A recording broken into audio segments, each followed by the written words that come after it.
Dengan informasi pertama, Satuan Reserse Kriminal Polres Lubuk Linggau meringkus 1 dari 3 pelaku pembobol mesin ATM BRI di Jalan Yos Sudarso, Kelurahan Air Kuti, Kota Lubuk Linggau.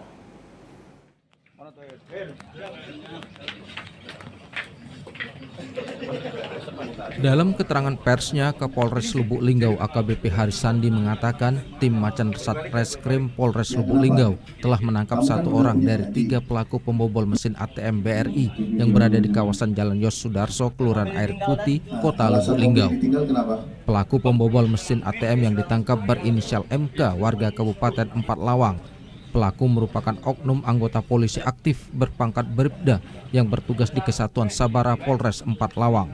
Telah terjadi pembobolan ATM dengan modus dia memakai kendaraan terus ditarik dengan kendaraan itu untuk membongkar ATM itu.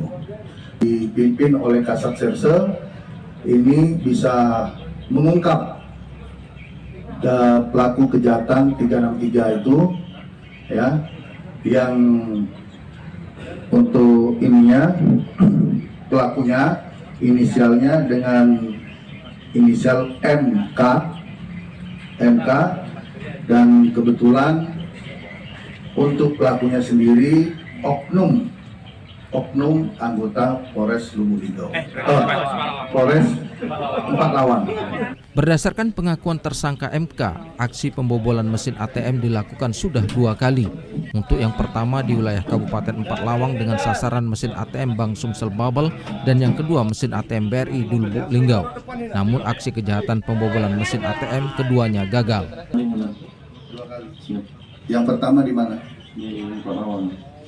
Di Empat Lawang. ATM juga. Berhasil enggak? Tidak. Kenapa? Tidak bisa dibuka. Dengan tertangkapnya 1 pelaku pembobol mesin ATM BRI ini, tim Buser Satreskrim Polres Lubuk Linggau terus memburu pelaku lainnya yang saat ini masih buron. Dari Lubuk Linggau, Ferry Setiawan, TVRI Sumatera Selatan melaporkan.